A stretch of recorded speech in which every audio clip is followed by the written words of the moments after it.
So at any rate, we do a little something to get the kid, if at all possible, to make the decision. It's important that I please others to get my way. That usually includes a little punishment, doesn't it? You don't get a reward if you're bad. If you don't please me, I'll send you to bed without dinner or something along those lines. Works on most of us. Understand that you cannot make a person make a decision. They have to do it of their own accord. So we do it by trying to convince them to make the decision, You must please me. Most of us do. I suspect everyone in this room has the people who don't spend most of their time in jail. There are some people who just absolutely refuse to make the third decision.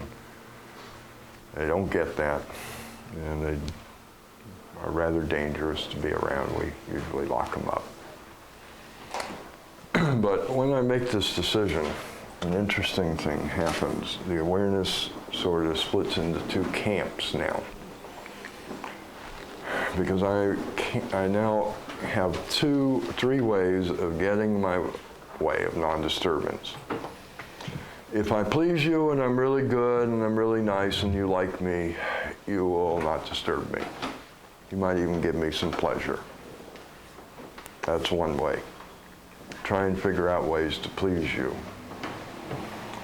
But at the same time, I still want to complain and stick up for my rights and have everything be my way, whether you like it or not.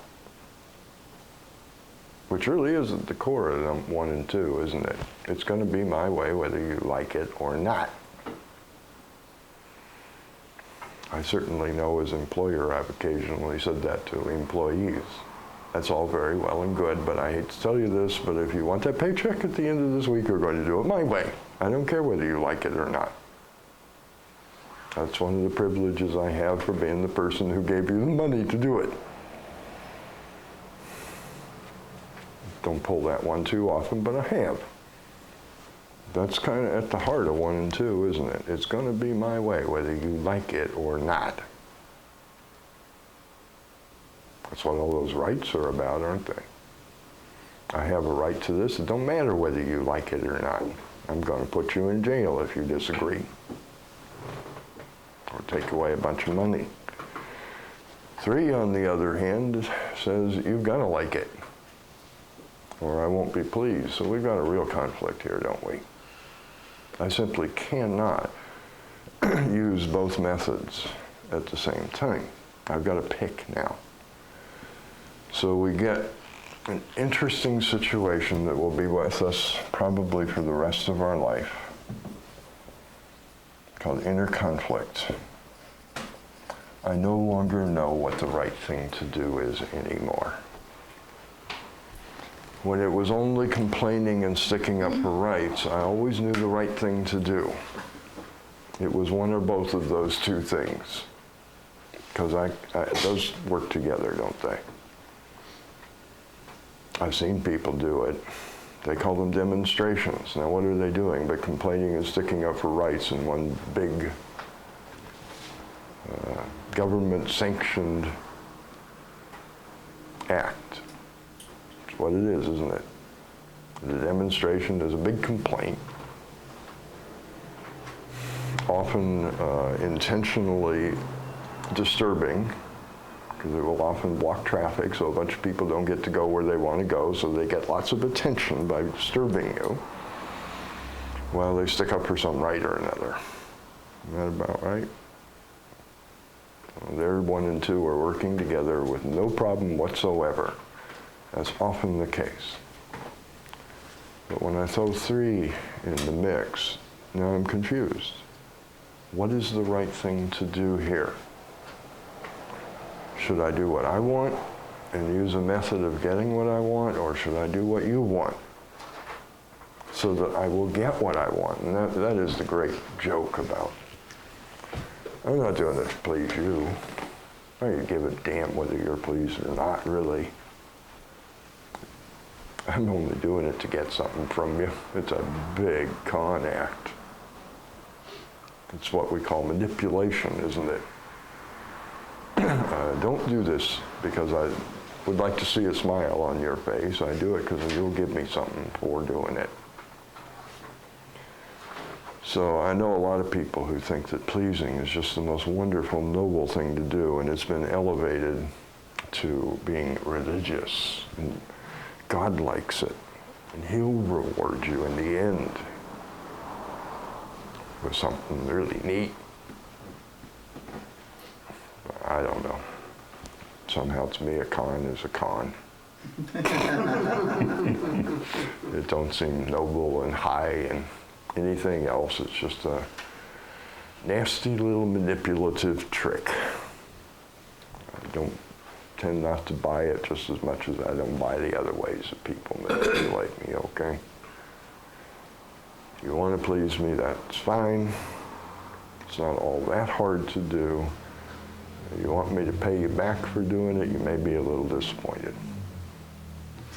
You lied. You said it was a gift. Don't be too upset when I don't pay it back. It was a gift. That's what you said.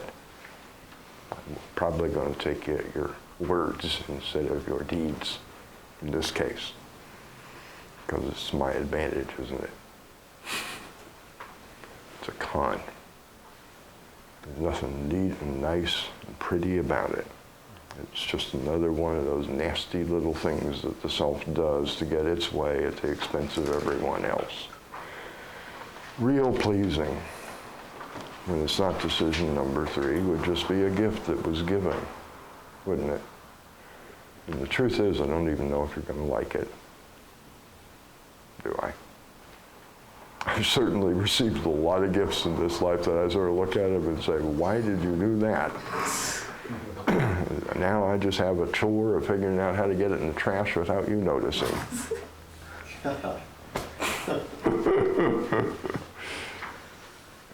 But truly, I mean,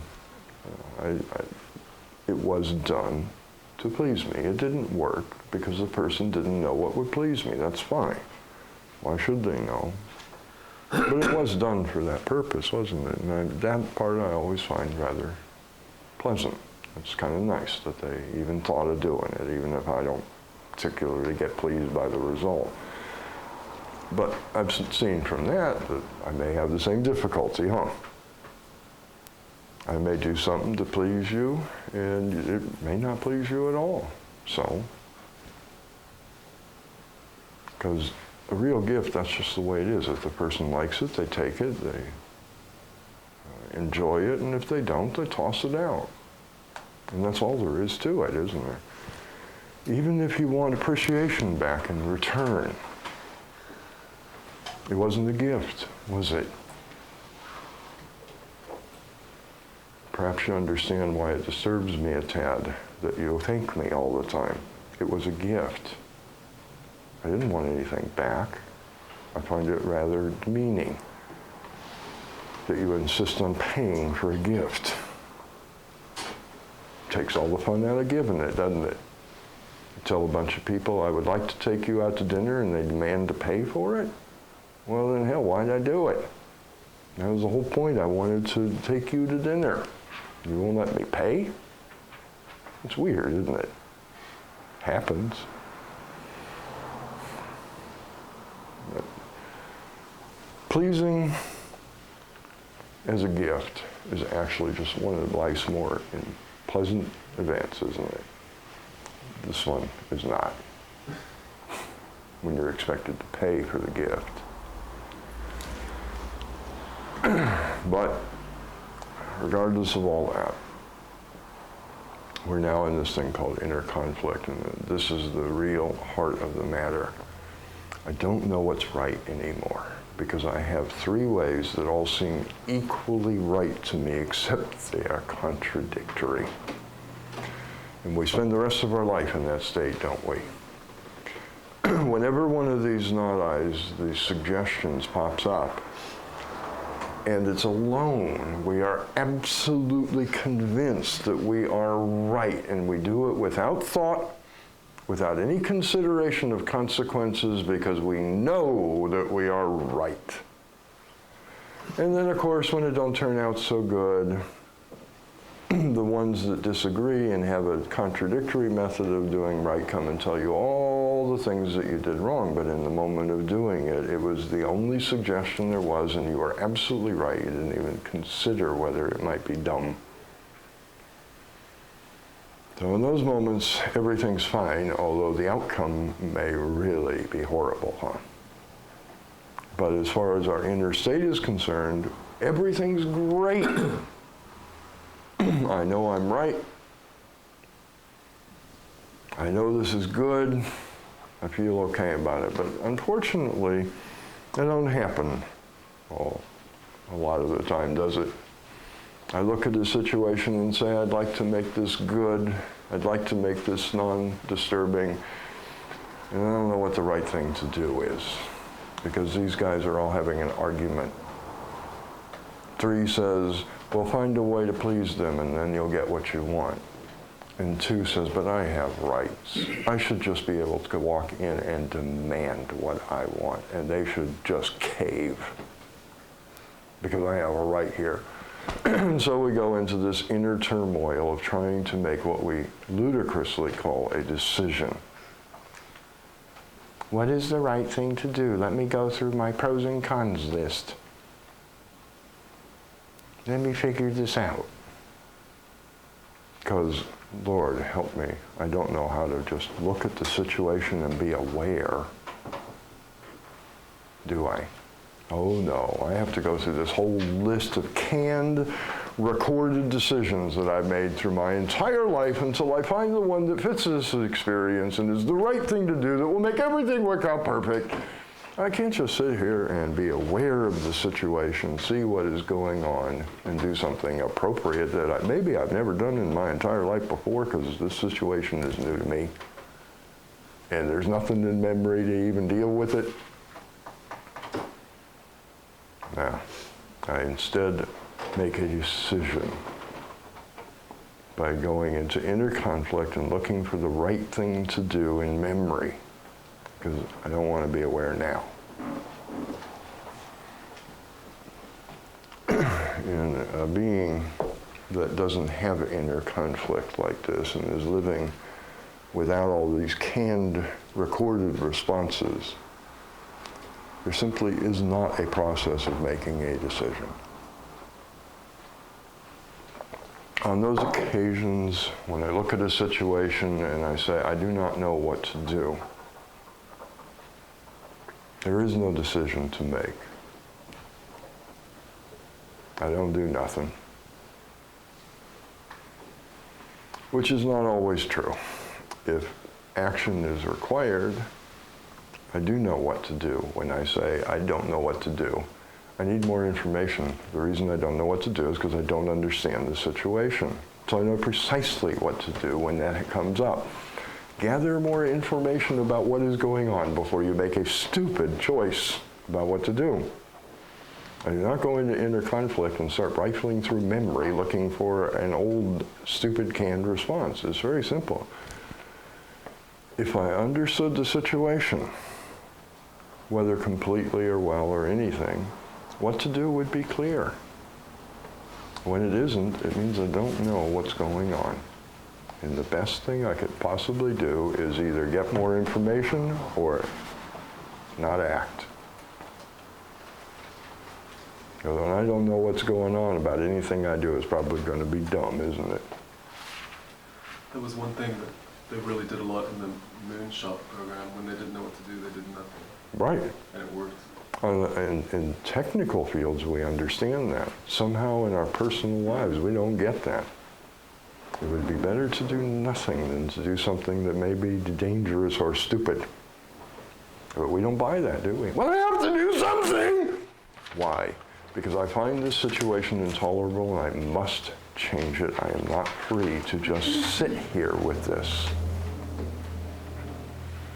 Yeah, I would imagine that being in a little space capsule, quite a number of miles from the local repairman would be a rather disturbing experience when something goes wrong. Wouldn't you suppose?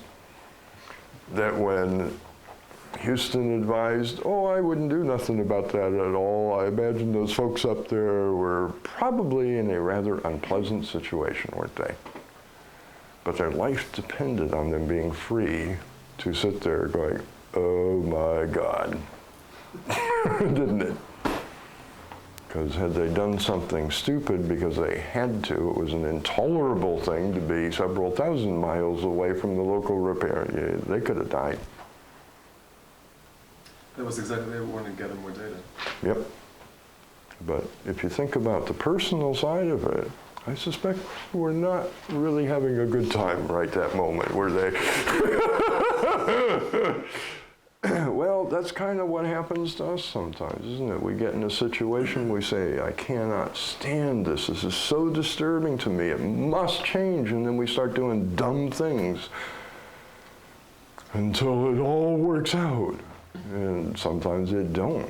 Sometimes just about anything you do is going to make it worse. And then you go really crazy, huh? Instead of just saying, I could be free to experience this. I don't really have to change it.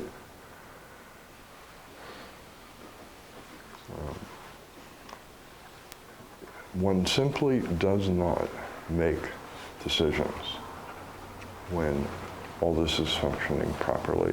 That is an aberration. It is a dysfunction that comes from having conflicting decisions about how to get my purpose. It is not the way that a conscious being would live. So I have heard the state that a person lives in when conscious described one time as choiceless awareness. It does not make choices. It is aware of the situation, reports it accurately, describes what is going on as well as it can accurately, and then is aware of life's response to it, and that's it. There are no choices to make. I've been reading somewhere about humans have three brains, the animal brain, the intellect, and the intuition. Which is actually untrue, but we can simplify it to that without too many problems. I'd like to hear you talk more about that, but there's a book I've been reading about, it's called Becoming a Writer. It says creativity comes from the intuition. It's not the intellect, and the way to mind It doesn't come from any of those three places. That's absolutely right. is to ask the intuition a question and then shut your intellect off and listen to the answer. Kind of dumb to ask a question and then get so noisy you couldn't hear the answer, yeah. Yeah, do you want to talk about that, or is that off the topic? It's just, that's the way one lives. You describe what's going on and you wait for the response. As far as the awareness is concerned, that's the way things work. Isn't there only the illusion of choice anyway with this issue? Not really. I mean, this is choosing between a rock and a hard place, isn't it? That's what this is. Is it binary? Yeah, unfortunately. But there are real choices. There's not only illusory choices. And these are real choices. It's a choice between whether I'm going to please or stick up for rights. Just wondering if that was happening mechanically. Of course. Basically what happens is anonymous have a brawl to see who wins, and whoever wins, that's what the poor little sleeping dork awareness does. They have a fight. What you call a decision-making process is in fact a bunch of entities that are trying to possess you, beating each other up until one of them wins. That's the real internal process. They have a brawl. Knock down, drag out, fight. You think it's an intellectual process, but it's not. It's just an old-fashioned brawl. And what they're arguing about is who gets to possess you this time.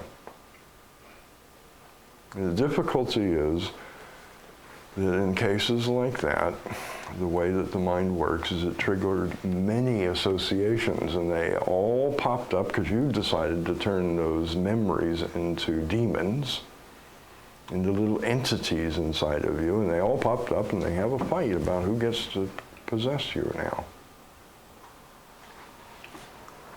No decision involved.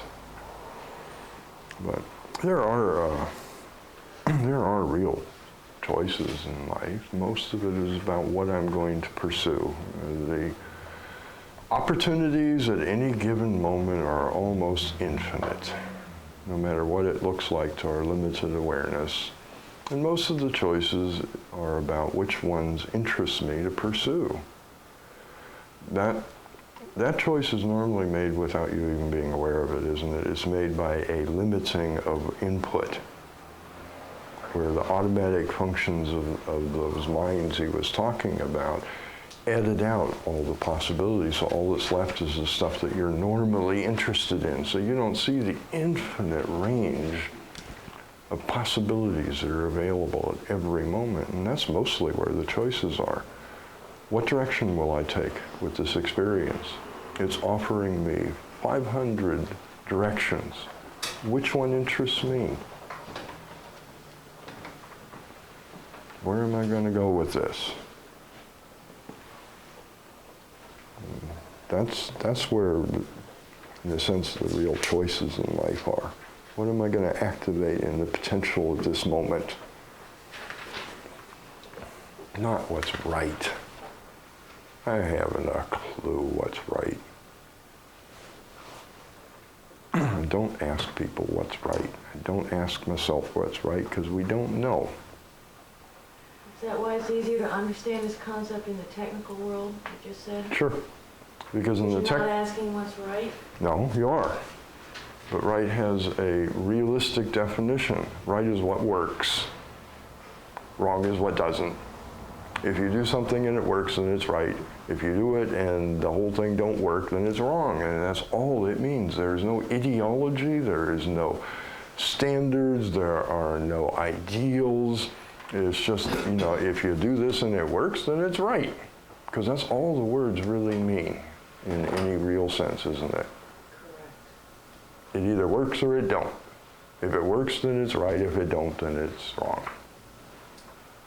Does the word analyze mean anything? Of course it does. What in this context? Can you just look and see, or do you have to analyze? Don't often have to do much analysis. The awareness just perceives. Analysis has more to do when you want to understand certain things. Sometimes analysis helps you to get it. What's the right word? The mechanics of how things work and so on, which I don't actually need to know, but it's still a hell of a lot of fun, isn't it?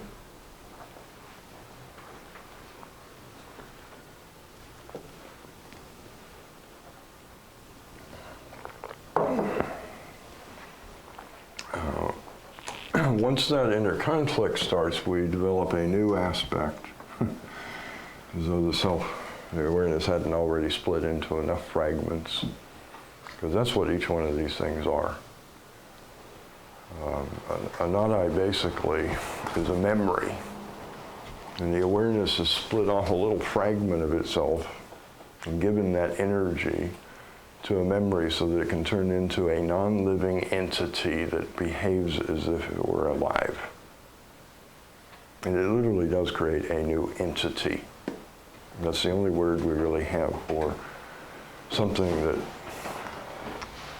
is almost, exhibits all the aspects of a living thing without actually being alive. It is a kind of entity.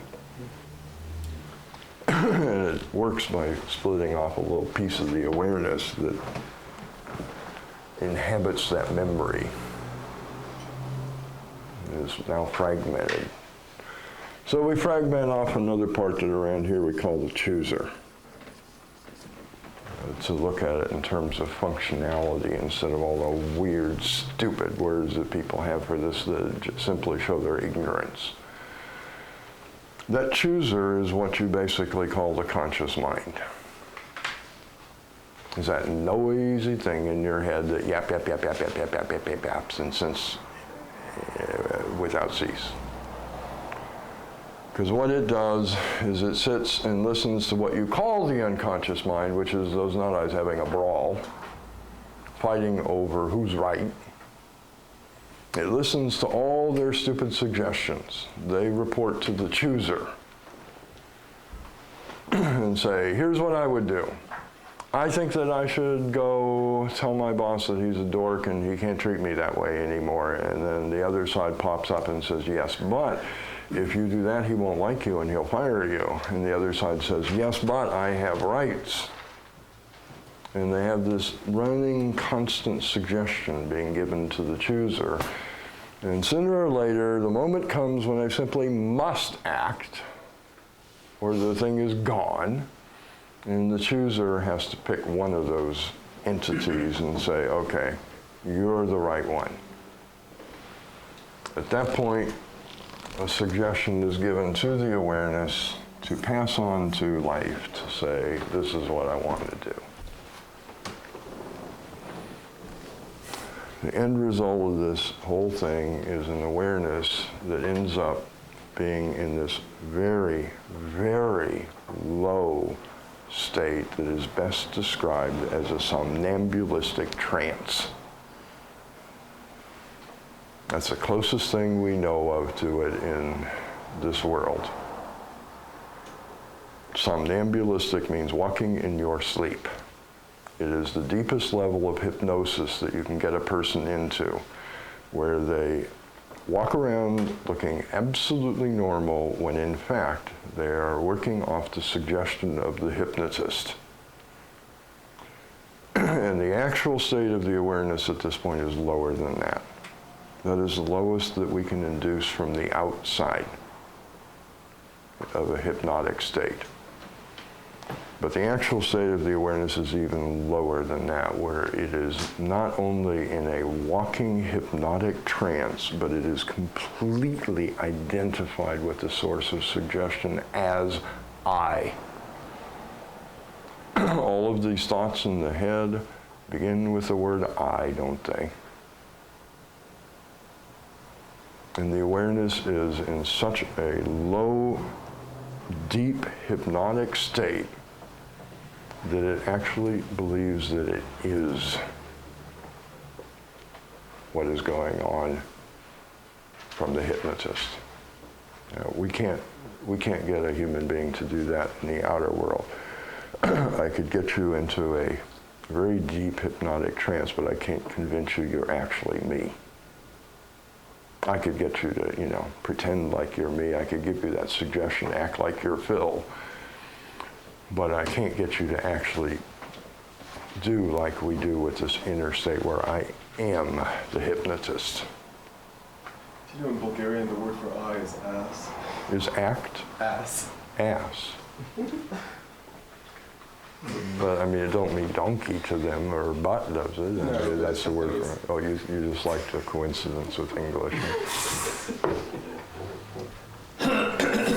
Okay. Can you talk about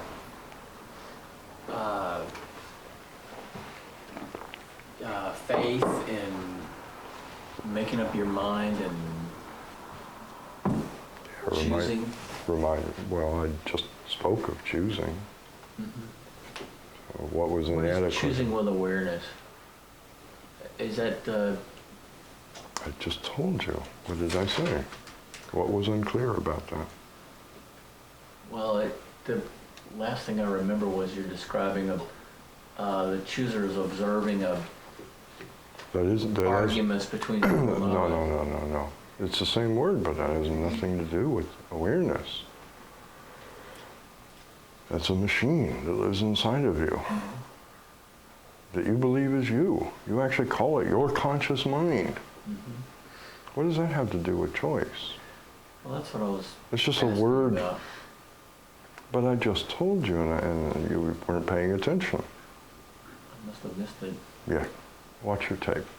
Okay.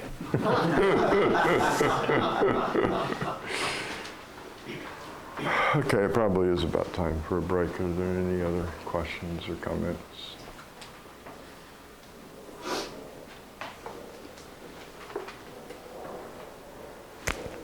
Lunchtime?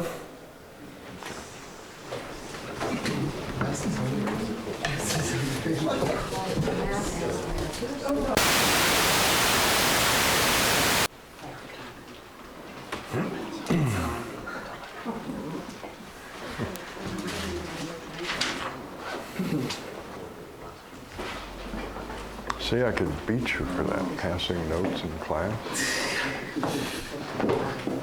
I didn't figure out actually what the issue is. Good.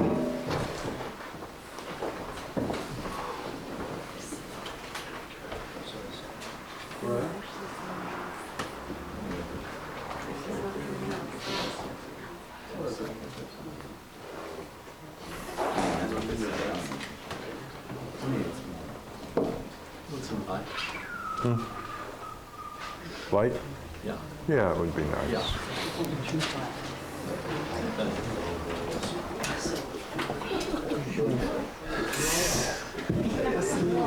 I'm the only one who got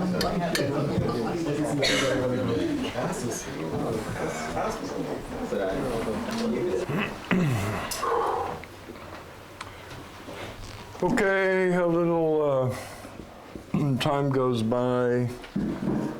We're getting a little reconciled to the fact that I gotta please others, and they send us off somewhere.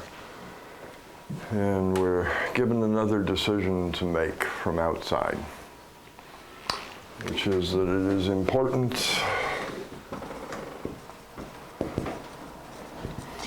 that I believe and do as my authorities tell me in order to be non-disturbed.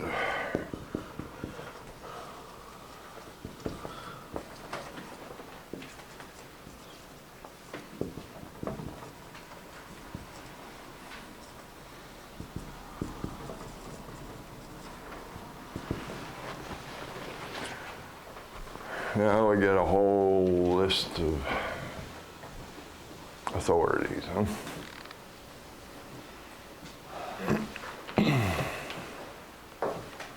All of whom disagree. It's interesting how much conflict ends up just inside of four, huh? One authority tells you to do this, the other one tells you to do something contradictory. Now what you gonna do? Try one of them for a while. That one don't work too good. You try another one for a while. That one don't work so good. So then you flop back and forth until you can find a third authority that but that begins an interesting period of the life, doesn't it? When I start looking for people who can tell me how to be happy. Start hitting the self-improvement section of the bookstores. Going to meetings all over the place, looking for the right teacher, yada, yada, yada. Or my favorite, of course, every time a little ache or pain comes up, run off to the doctor. He knows how to make you well again, don't he? That's one of the biggest authorities today, isn't it? Medical science. Just whatever you do, any recommendation of theirs that you follow, never find out if they change their mind a few years later. And now discover that the recommendation they made a few years ago is actually bad for you. Just do whatever they say and never check again to see if it's still a good idea. That way you can keep your belief that they are always right. They really do know how to create well-being. And you can go on believing and not knowing for yourself.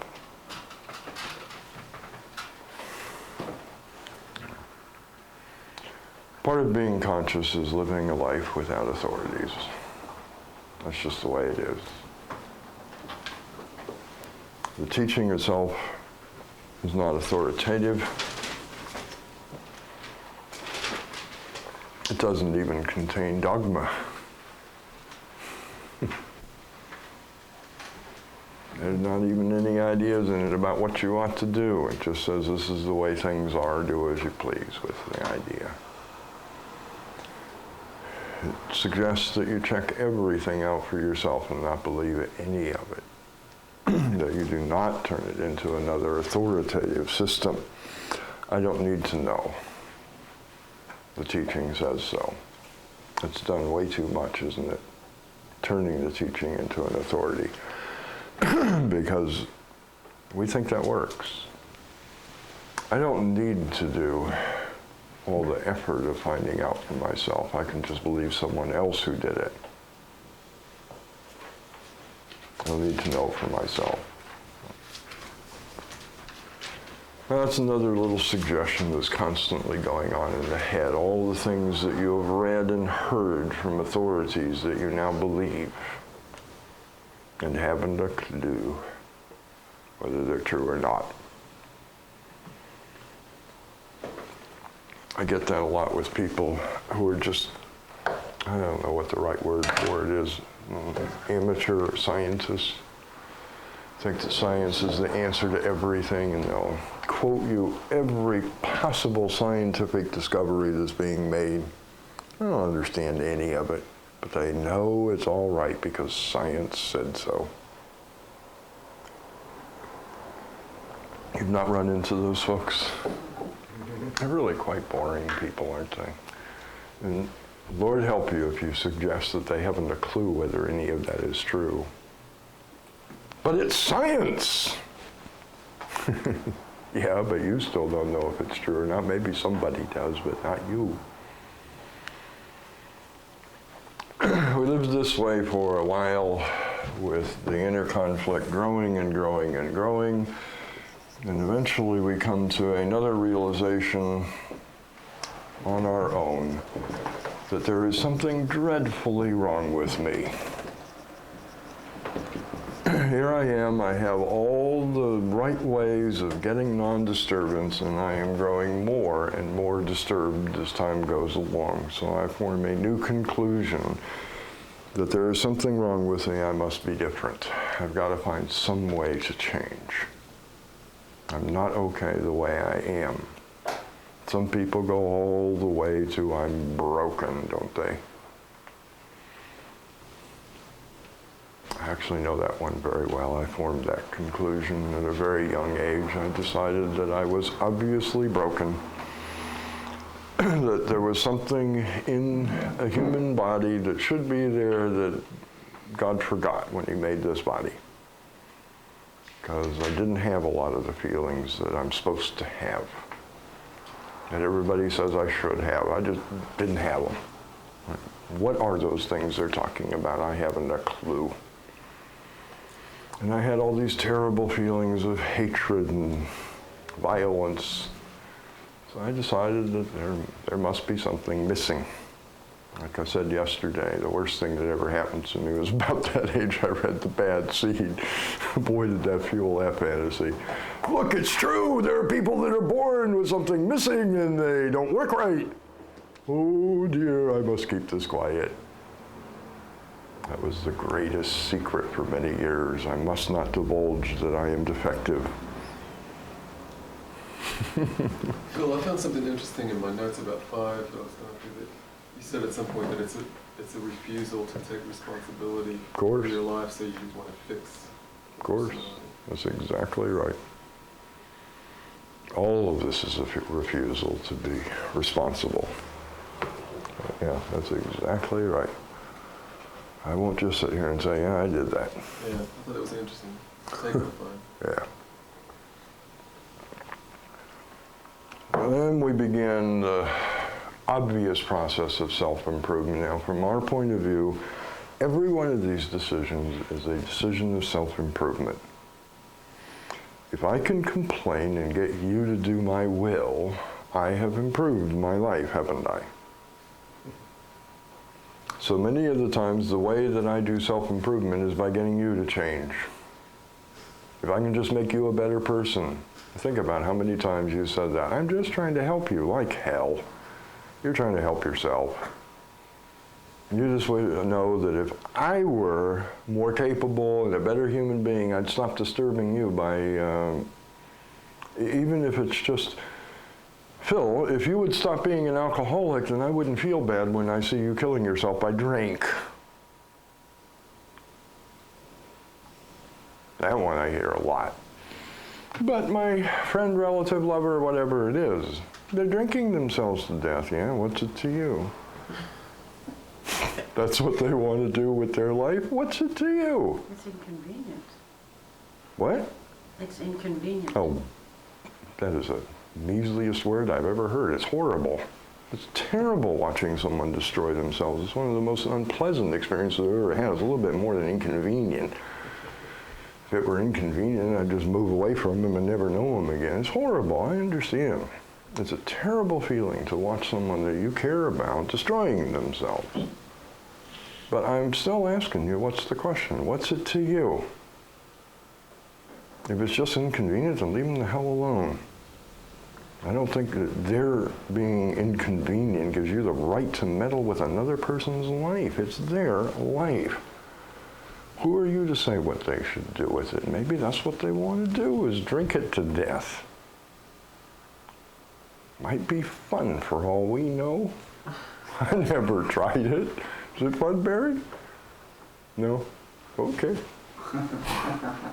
I gotta take his word for it. I don't know. But still, it's none of my damn business.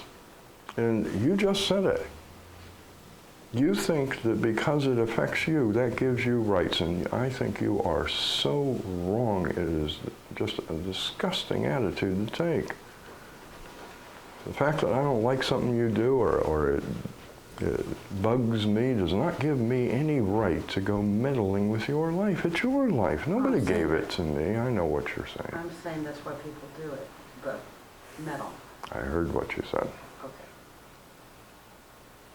You want to defend something, feel free.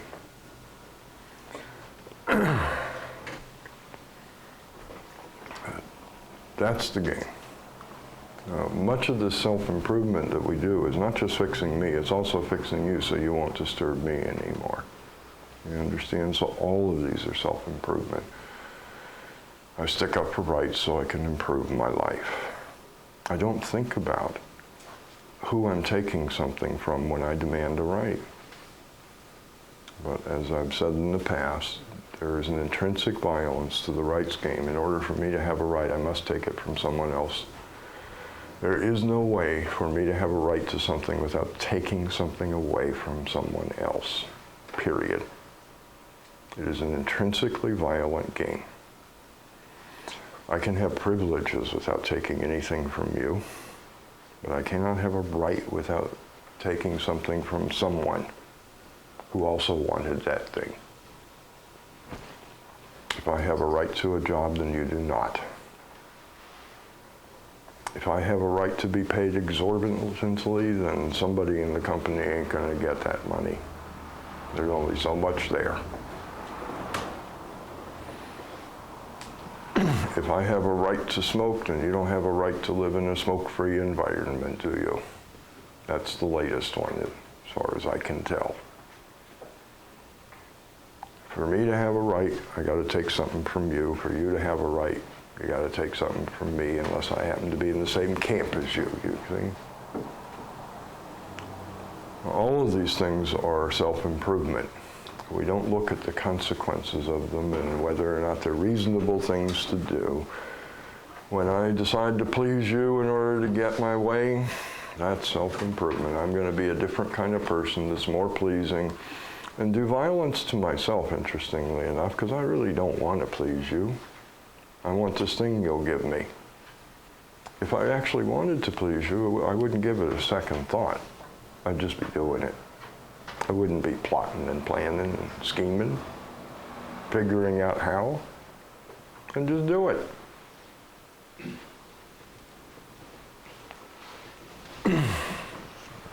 But this one is overtly self-improvement.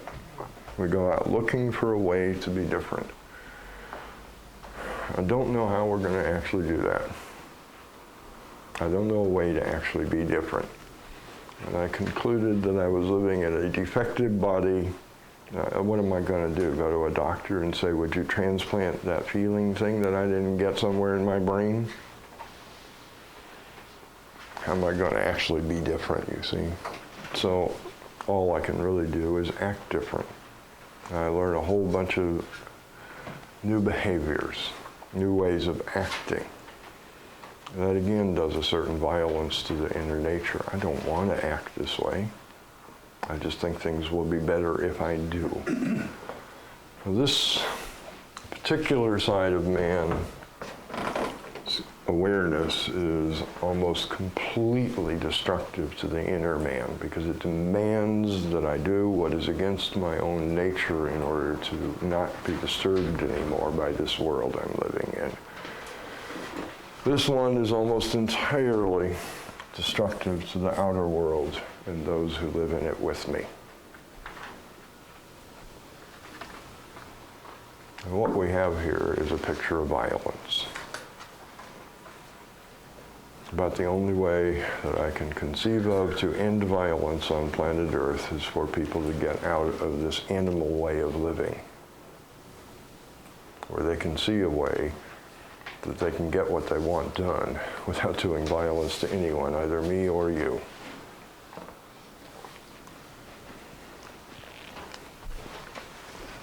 And then a little while later we make a final decision that it's important that everything else be different.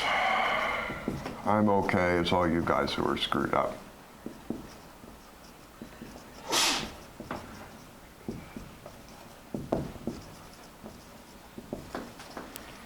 And we redirect the violence back into the outer world.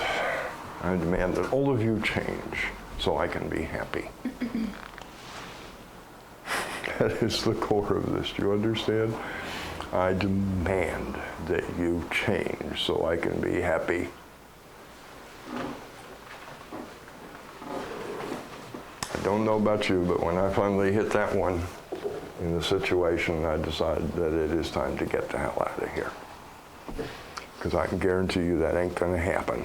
I ain't going to become somebody else just so you can be happy. It's not coming. It's not going to happen.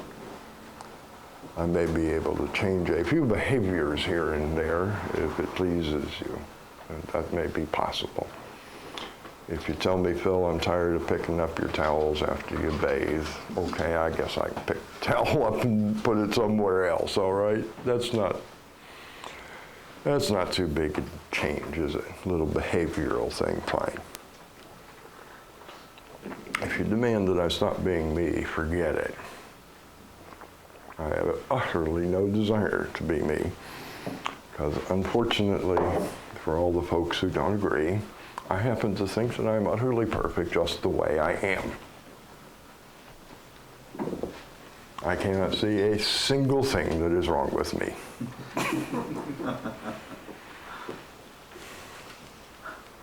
I'm rather pleased that when life made me, he threw away the mold.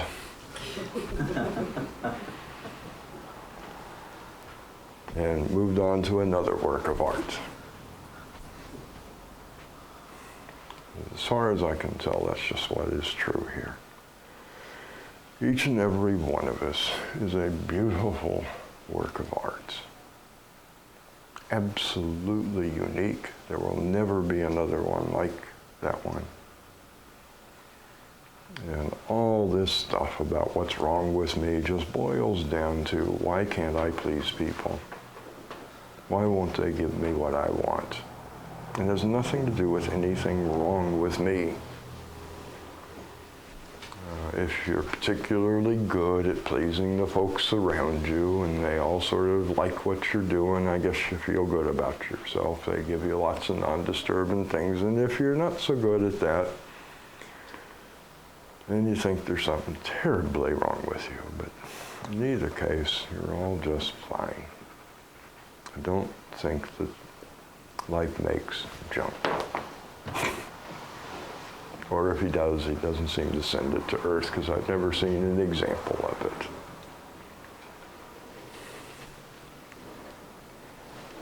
I don't always enjoy every little thing he does. But, that's because I have taste like everybody else. Not everything he does is to the taste, but I can still see the beauty in it. And I don't see any reason to demand that it change to suit this taste. It seems a tad prideful to the Phil. If you want to be that way, go ahead. I may not have a lot to do with you because it's not to this one's taste, but that's fine. I've never seen that. Someone who is broken, screwed up. I've seen a lot of people who are kind of messes. That was of their own doing. A lot of people have made kind of a mess of things, haven't they? You can clean up a mess, that's not a big deal. It's got nothing to do with there being something wrong with me. I just haven't seen it.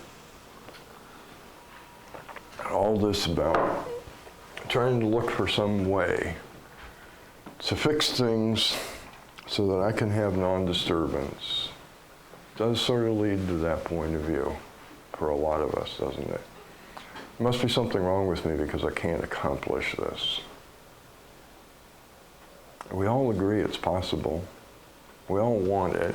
There is a mass hallucination on planet Earth that this is the way it should be, in fact. No one questions it. So obviously, if it can't be done by me, I must be broken. I don't think that's the case. I think it's a lot more likely that non-disturbance on planet Earth is impossible and you can't accomplish it because it cannot be done and there's not anything wrong with you.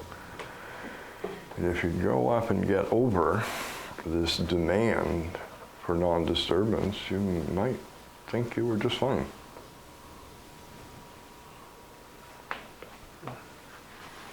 One of the reasons it sort of gives me a little kick to tell people that I think I'm utterly perfect, just the way I am, flawless, is because I know I'm very disturbing to those around me. And that is the definition of with flaw for a human being on planet Earth, but you disturbed me. That is your flaw.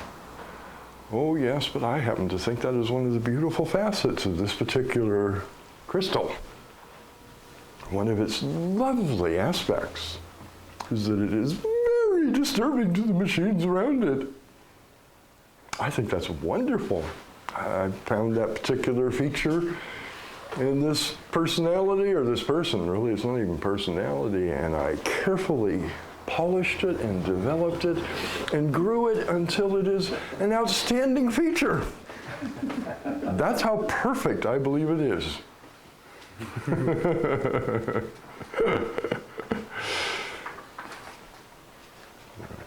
It may not be to your taste.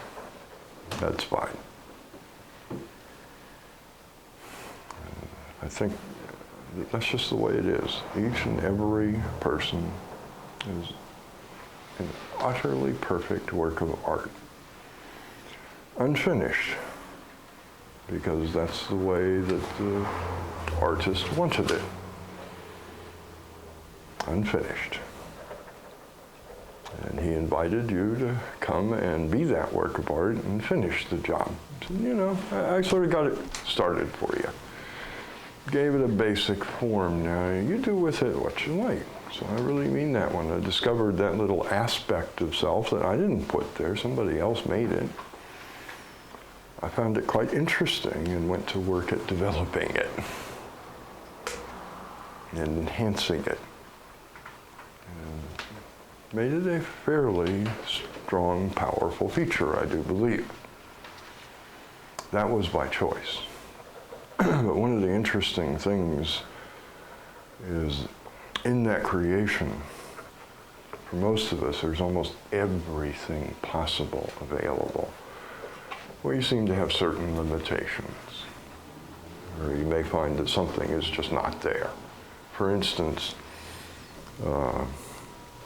drawing ability is simply not in this one. I don't get it. I love it when it's done. It is one of the most wonderful things there is. but don't ever ask me to do it. I can't. And I'm okay with that. There are a lot of other things that was given that I really treasure and value, even of an artistic nature, but not that one. And that's okay. So you may on occasion go hunting for something and say, oh, you didn't put that there, okay. That's fine. But generally speaking, about every possible thing a human being could want is in there somewhere. And that's part of that choice that you keep asking about. What of these myriad of potentials that are here will I activate? I only have time for so much, you know. I can't do everything that is potential in this one in 80 years. I just can't do it. I got to pick. I got to say what's interesting now and pursue that one for a period of time and leave all the rest unrealized, don't I? Whatever it is that I'm interested in, it is most likely there, available, and that's one of the things that bothers us so much, isn't it? Everything is there. I went looking one day and I found the murderer in me. That if I were interested, I could work at that aspect of what I am, and I could develop it, and I could enhance it, and I could become one hell of a good murderer. That's what I wanted to do. I simply have utterly no interest in that. It is there as unrealized potential. Not the way we normally think of unrealized potential, is it? But it's true. That is within me as unrealized potential. It's unrealized because I'm not terribly interested. But I'm very pleased it's there. I went looking for it one day because a murderer came and wanted to talk to me about the way they felt about some things and asked for assistance.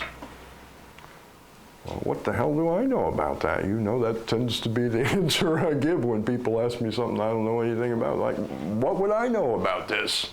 You're asking the wrong person. Before I do that, I check.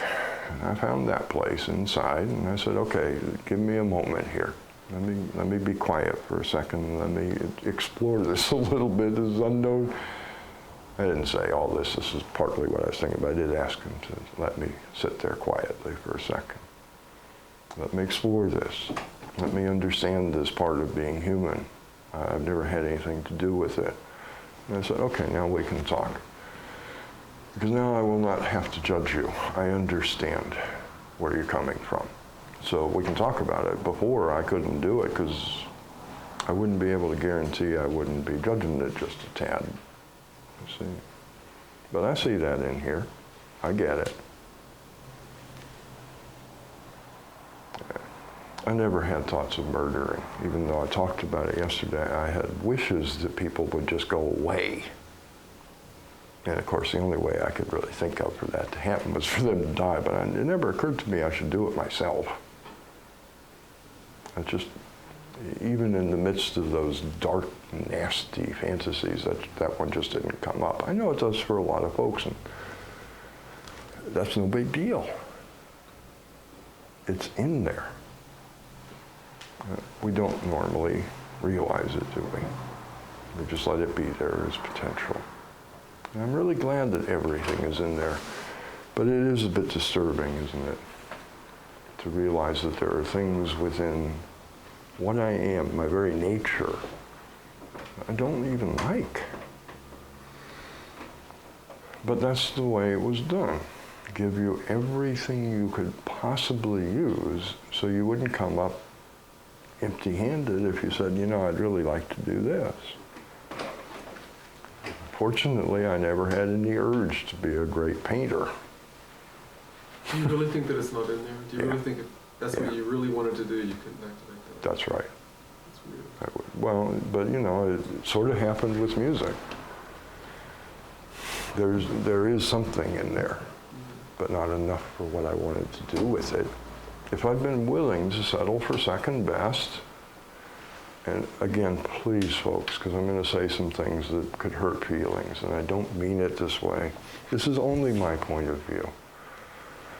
When I played jazz, I loved it.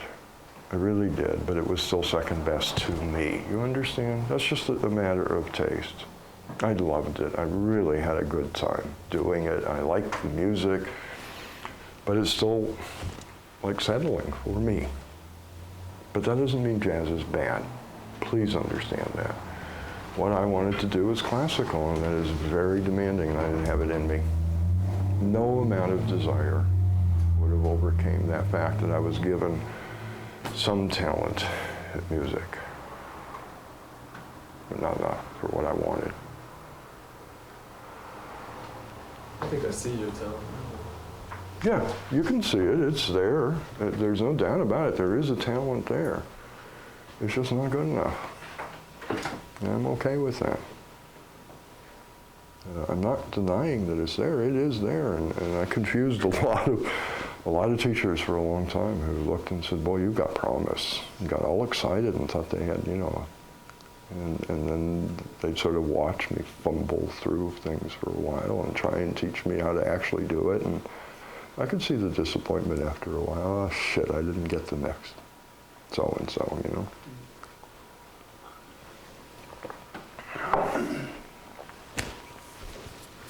It's just the way it is.